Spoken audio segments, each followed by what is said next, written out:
The woman who stepped off the transport bus at Alvord Desert Training Command did so without ceremony.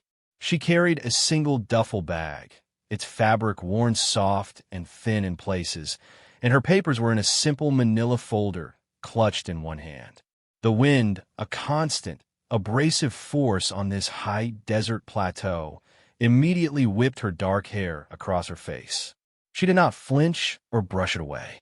She simply stood for a moment, letting the grit-laced air scour her cheeks as she took in the sprawling geometry of the base.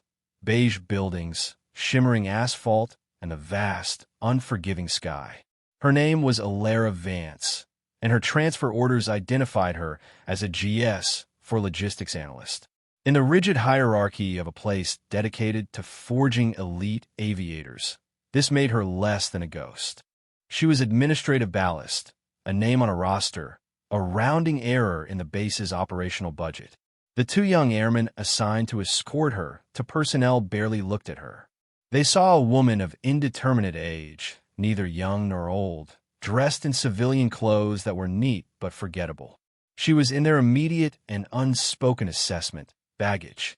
"This way, ma'am," one of them said, his voice flat with the boredom of a duty he considered beneath him. Alara followed without a word, her steps even and measured on the cracked pavement. She noticed things they did not. The slight tremor in the ground that spoke of the deep underground simulator bays, the way the communication arrays were angled slightly east, tracking a satellite constellation most people didn't know existed, the faint smell of ozone and overstressed coolant that hung in the air near Hangar 4. She filed these observations away, without conscious thought, the way a librarian might shelve books. They were simply data points in a new environment. Her new office was a cramped, windowless room in the sub-basement of the administration building, a space that had clearly been a storage closet until recently. It contained a metal desk, a squeaking chair, and a humming computer terminal from a decade prior. Her job was to digitize old flight maintenance logs, a task of such monumental tedium that was punitive by nature. She was handed a stack of dusty binders, thick with faded ink and greasy fingerprints. "That should keep you busy," the supervising master sergeant told her, his eyes already looking past her, dismissing her from his reality.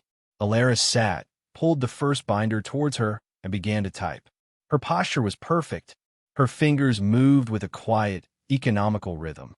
She did not sigh, or stretch, or betray any hint of emotion. The airmen who had dropped her off were already back in the barracks, laughing about the new clerk. "Looks like she'll die of boredom in that closet," one joked. The other grunted. "Better her than me. Just more useless baggage from command." The label stuck.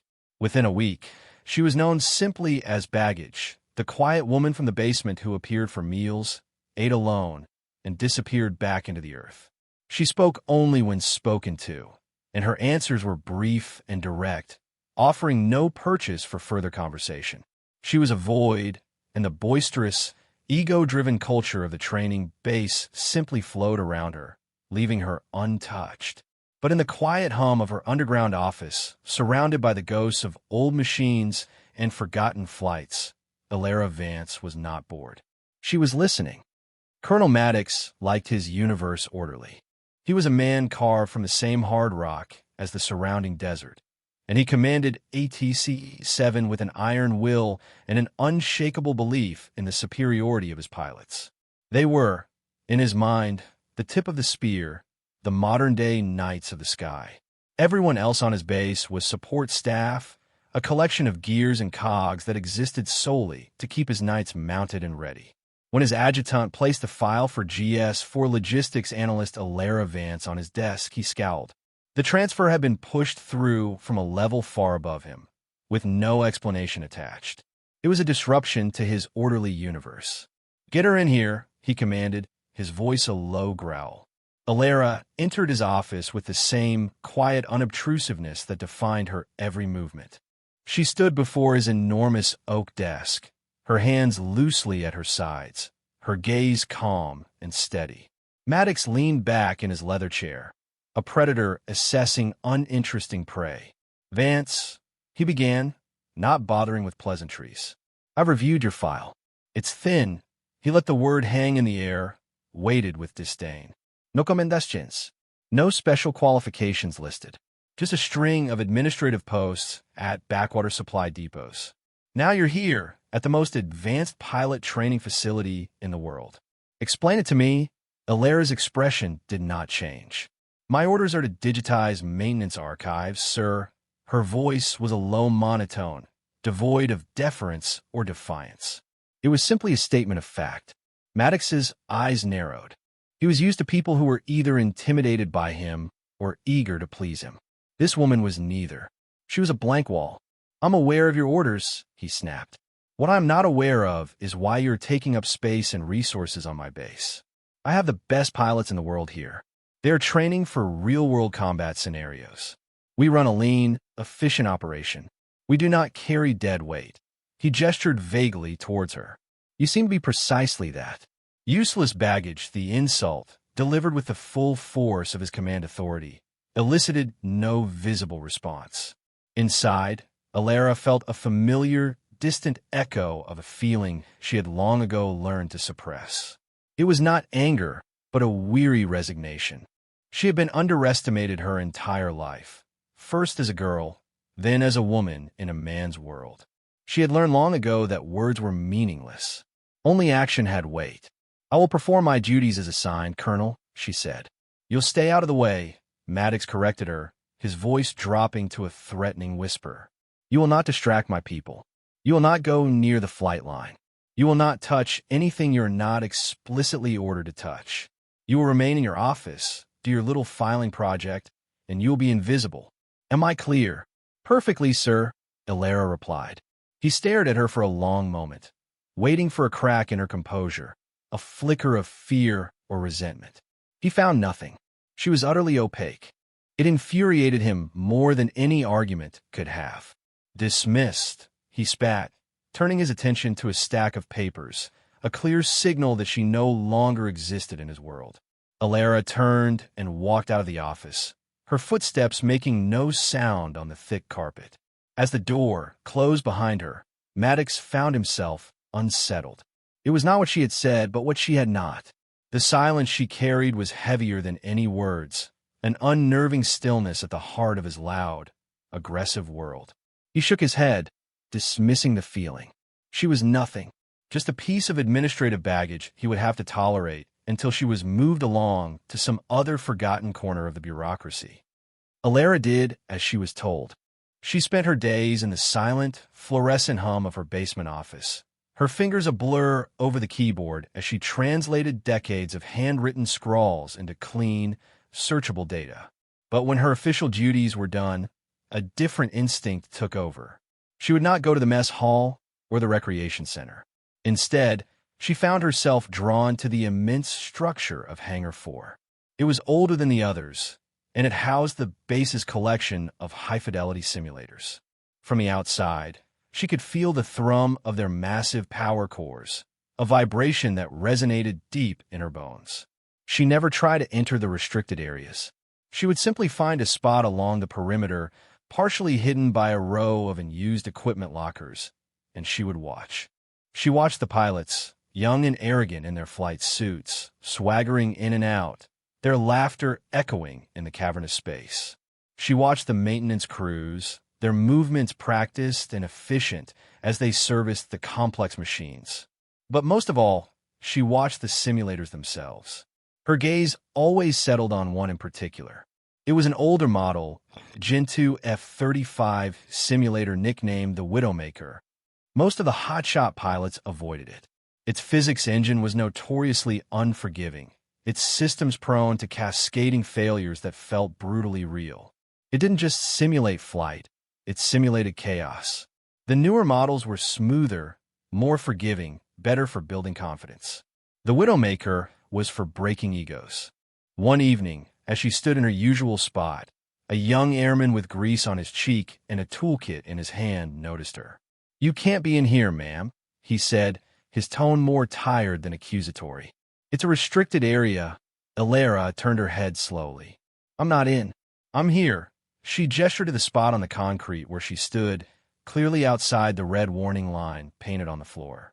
The airman, A tech named Diaz frowned. "You come here a lot." "Just watching, it's quiet," she said. Diaz looked from her to the hulking form of the Widowmaker. "Not that one.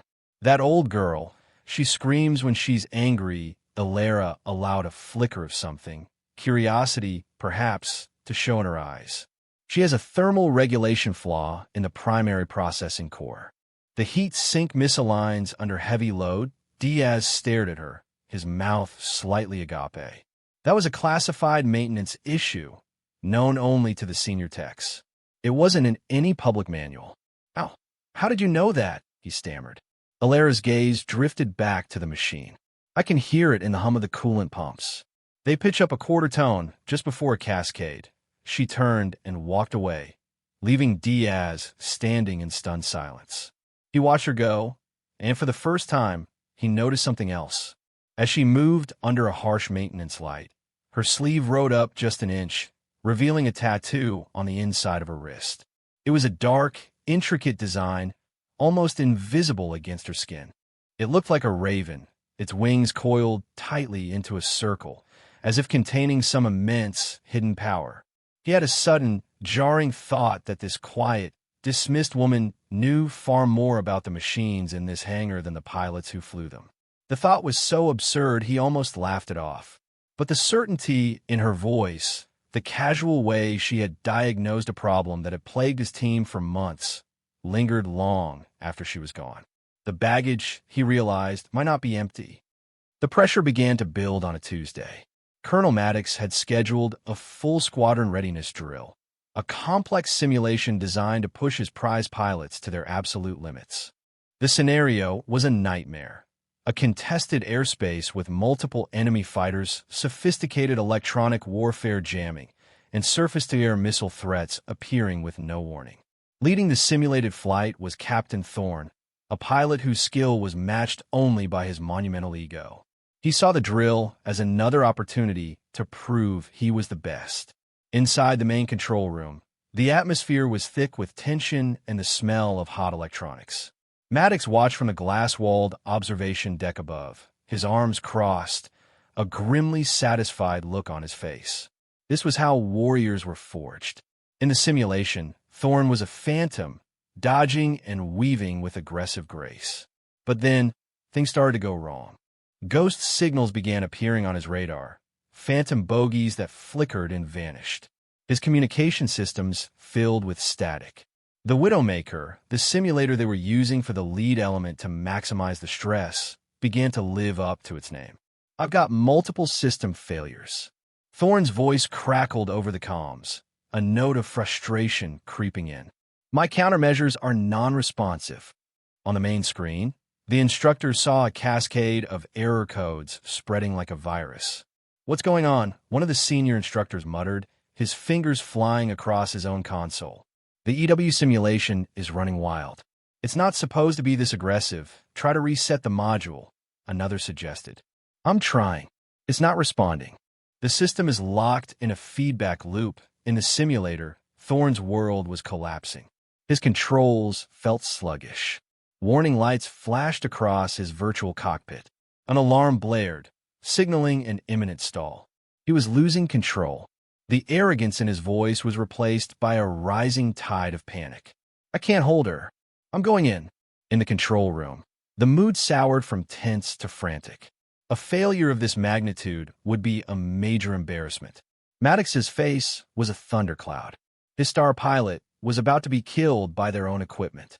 Down in the corner of the room, at her small, forgotten desk where she was logging pilot training hours, Ilera Vance looked up. She had been listening to the rising panic, not with alarm, but with clinical detachment. She saw the cascading red lights on the main monitor. She heard the frantic, useless commands of the instructors, and she recognized the pattern. It was the heat sink. The Widowmaker's core was overheating under the strain of the complex simulation, and it was spewing corrupted data into the system, creating the phantom signals and control failures. The machine wasn't just malfunctioning, it was screaming. She remained perfectly still, her hands resting on her keyboard, her expression calm, a small island of tranquility in a sea of managed chaos. The chaos in the control room crested. Thorne's simulated altitude was plummeting. The instructors were shouting at each other, their efforts only adding to the confusion. Maddox was on the verge of storming down from his perch to demand answers. No one noticed the quiet woman from the basement rise from her chair. Alara moved with a fluid efficiency that was jarringly out of place. She didn't hurry, yet she seemed to glide past the frantic technicians without disrupting their movements. She stopped at a secondary diagnostic console set against the far wall. It was an older piece of hardware, covered in a thin layer of dust, its screen dark. The senior instructors had long since abandoned it in favor of the newer, more user-friendly touchscreen interfaces. They considered it a relic. To Alara, it was an old friend. Her fingers found a power switch. The green monochrome screen flickered to life, displaying a simple command prompt. Her hands moved over the keyboard, and it was a revelation. There was no hesitation, no searching for keys. It was a fluid, instinctive dance, a blur of motion that was both precise and impossibly fast. She wasn't typing words. She was inputting raw machine code, a language of pure logic and electricity. She bypassed the standard operating system entirely, accessing the simulator's core programming directly. A stream of glowing green text scrolled across the dusty screen. In the main observation room, the instructors saw a new data stream appear on their monitors, a line of code that none of them recognized. "What is that? Who's doing that?" one of them yelled. Alara ignored them. Her focus was absolute. She located the thermal regulation subroutine, saw the corrupted loop that was causing the feedback, and with a few elegant keystrokes, she isolated it. She didn't just shut it down. She rerouted the processing load to a series of secondary cores, creating a virtual heat sink that stabilized the system from the inside. She then purged the corrupted data packets that were plaguing Thorne's sensors. On the main screen, the cascade of error codes vanished. The phantom signals on Thorne's radar disappeared. In his cockpit, the blaring alarms fell silent. The sluggish controls suddenly responded with crisp precision. He pulled back on the stick, and the F-35 model instantly leveled out, its nose pointed back toward the sky. The entire event, from the moment she stood up to the moment Thorne's plane was stable, had taken less than 15 seconds. The control room fell into a profound silence, broken only by the hum of the machines. Alara's fingers slowed, typed one final command, and the diagnostic screen went dark. She pushed the chair back under the console and walked back to her desk. She picked up a flight log, opened it to the correct page, and made an entry, her handwriting neat and steady. It was as if nothing had happened.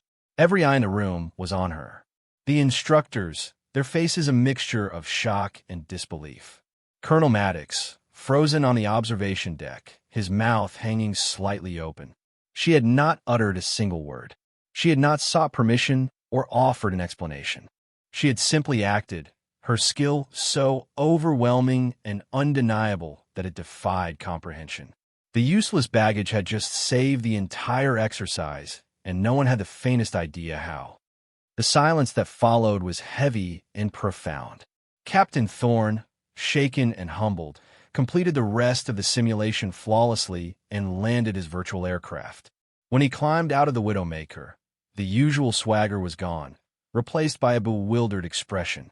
"What happened in there?" he asked the lead instructor. "The whole system went haywire. Then it just fixed itself." The instructor, a man with 20 years of experience, could only shake his head. "We're not sure, Captain." His eyes kept flicking towards the corner of the control room, where Alara was quietly working, pretending to be absorbed in her files. The whispers started almost immediately. They were quiet at first, tentative.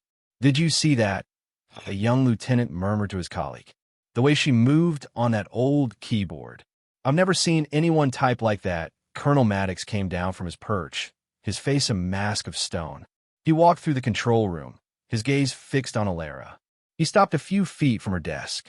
She did not look up. "Vance," he said, his voice quiet but carrying the full weight of his authority. She finally raised her head, her expression as placid as ever. "Yes, Colonel. Report to my office." Now, as she followed him out, the whispers grew bolder. Diaz, the young maintenance tech, had been called in to assess the simulator. He saw the rerouting code she had written. It was brilliant, elegant, and completely unorthodox.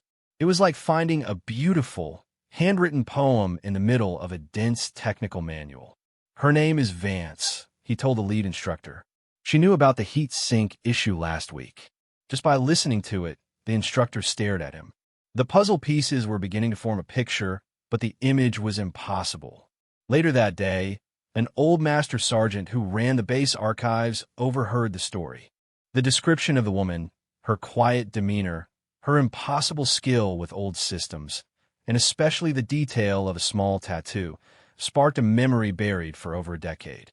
A raven, he mused to himself, pulling up a deeply classified server he wasn't technically supposed to have access to. He ran a search for cross-references. Unorthodox systems integration, female operative, raven insignia. The search returned a single, heavily redacted result. A program name, Project Nightingale, and a call sign, Nix. He stared at the screen, the color draining from his face. Nix was a legend, a ghost story whispered by old intelligence operators, a name associated with impossible missions in the dark, with turning the enemy's own technology against them. Nix was supposed to be a myth. Or dead. He looked at the name on the file he had just accessed. Specialist Ilera Vance. He slowly stood up and walked out of the archive room, a sense of profound awe settling over him. The base had not received a piece of baggage. They had been sent a ghost. The next crisis was not a simulation. 2 days later, a high-altitude RQ-180 reconnaissance drone, one of the Air Force's most secretive and expensive assets, went silent during a critical surveillance mission over a disputed border region in Eastern Europe.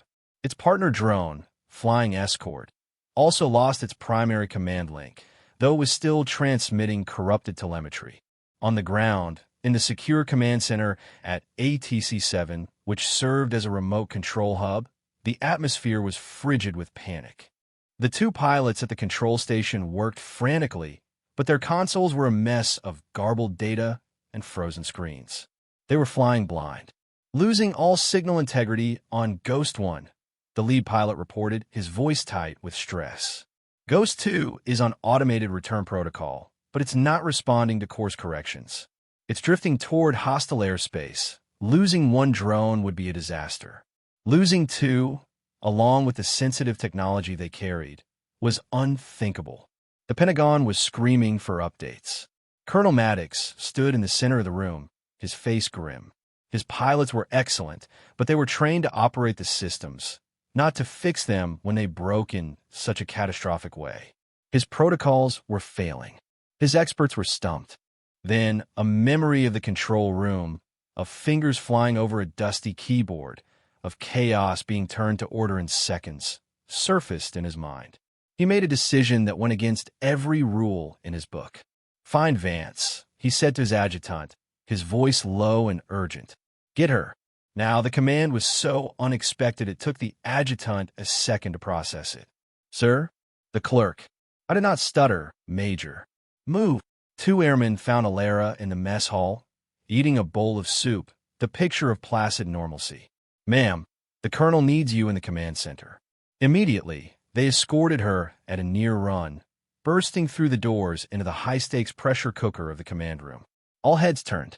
The pilots at the console looked at her with open disbelief. This was their new savior?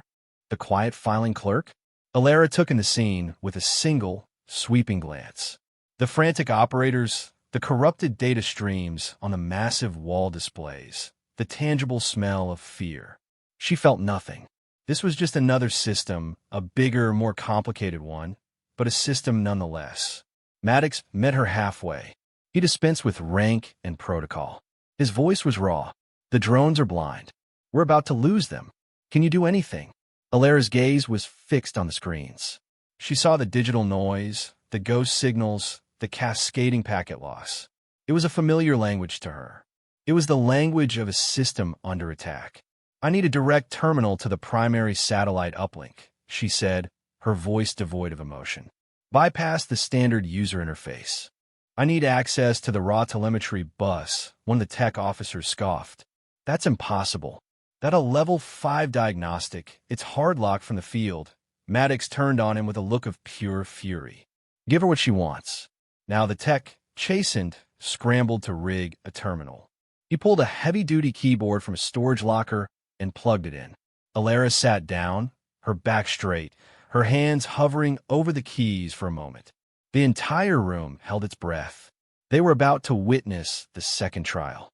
The command center was a tomb of silent observation. The only sounds were the frantic hum of servers and the soft, rhythmic clicking of the keyboard under Alara Vance's fingers.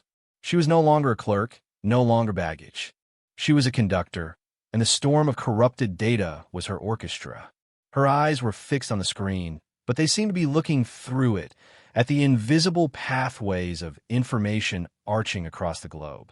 She wasn't fighting the electronic interference that was jamming the drones. She was using it.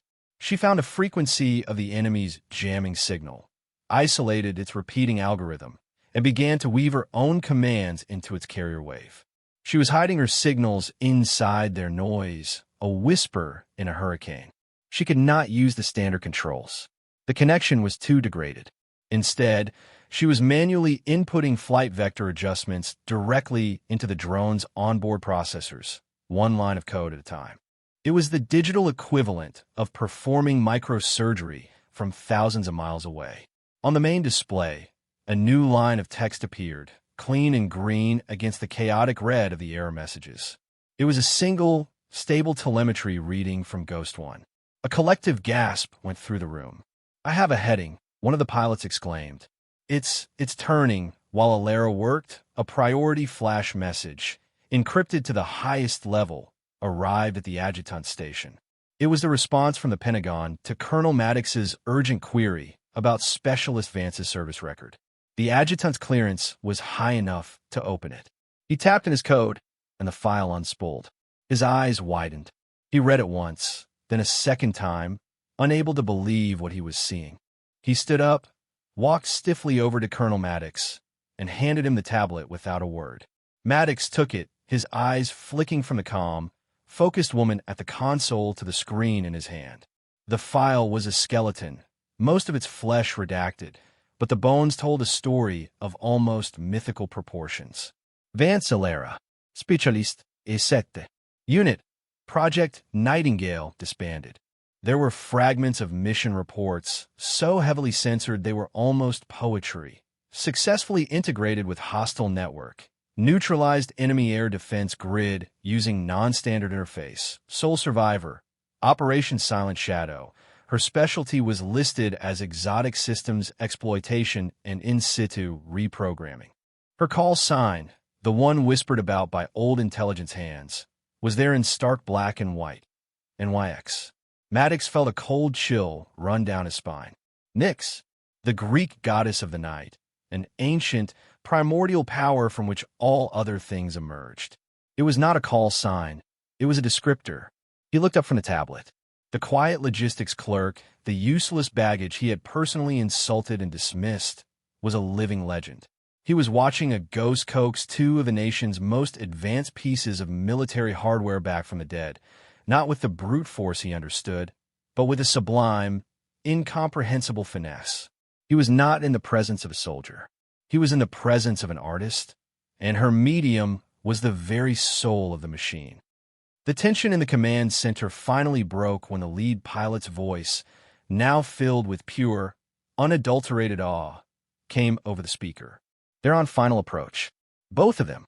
Landing gear is down and locked. A wave of relieved, breathless cheers erupted through the room. Men and women clapped each other on the back, wiped sweat from their foreheads, and sagged against their consoles. The crisis was over.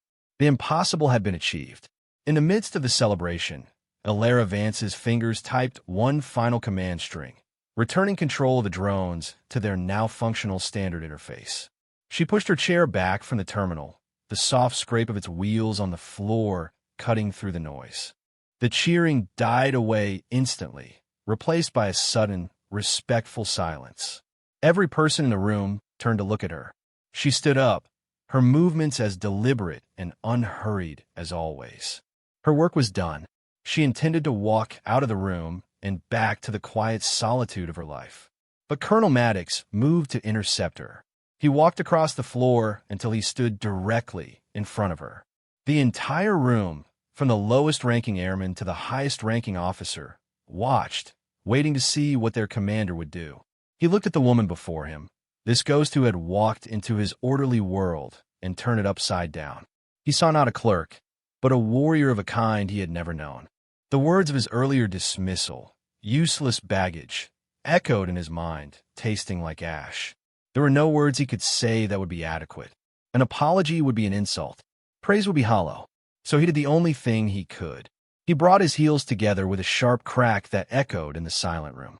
He raised his right hand, crisp and unwavering, and rendered a slow, perfect salute. It was not the perfunctory gesture of a superior to a subordinate.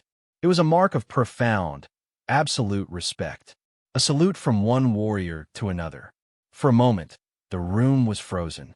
Then, Captain Thorne, the pilot whose ego she had first broken and whose life she had just helped save, came rigidly to attention. Then the adjutant, the instructors, the pilots, the techs. One by one, every uniformed person in the command center followed their colonel's lead, rising to their feet and saluting the quiet woman in civilian clothes. They stood in a silent, reverent testament to the skill they had witnessed. Alara looked at Colonel Maddox, her eyes meeting his for the first time with something other than placid neutrality. For a fraction of a second, a flicker of understanding, perhaps even forgiveness, passed between them. She did not return the salute. She was not military anymore. Instead, she gave him a single, almost imperceptible nod. It was a gesture of acknowledgement, of closure. Then she turned, and with the entire command staff of ATC-7 standing at attention for her, she walked silently out of the room. The base felt different that evening. The usual boisterous energy had been replaced by a quiet, contemplative mood. The story had spread like wildfire, losing none of its power in the retelling. The woman they had called baggage was now referred to only as Vance, and the name was spoken with a mixture of reverence and fear. She was no longer a ghost. She was a presence, her silence now understood not as emptiness, but as a deep, contained power. Alara did not go to her office. She did not go to the mess hall. She went to the one place on the base that felt like a sanctuary, Hangar 4. It was late, and the cavernous space was empty save for the hulking, silent forms of the simulators. The air was cool and smelled of metal and electricity. She walked to the center of the hangar and stood before the Widowmaker.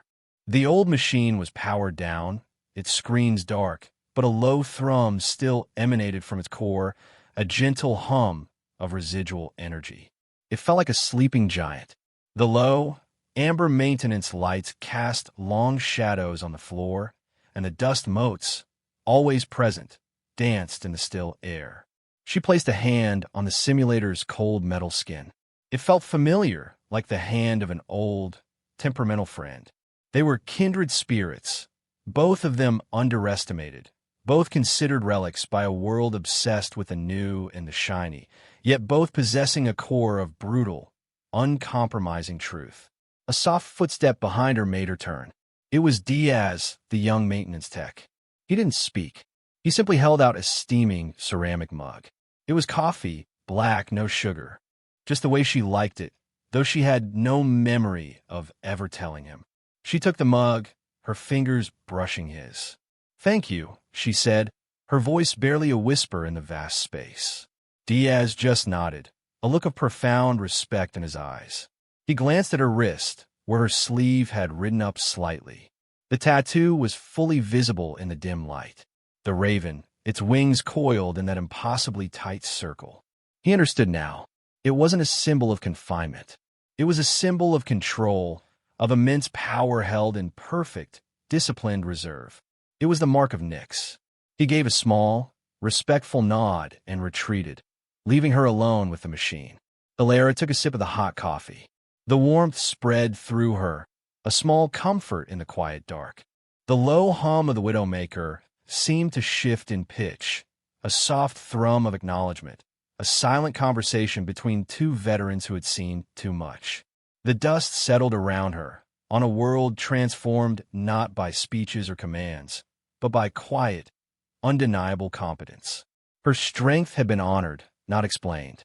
And in the silent hangar, surrounded by the ghosts of machines, that was all that mattered.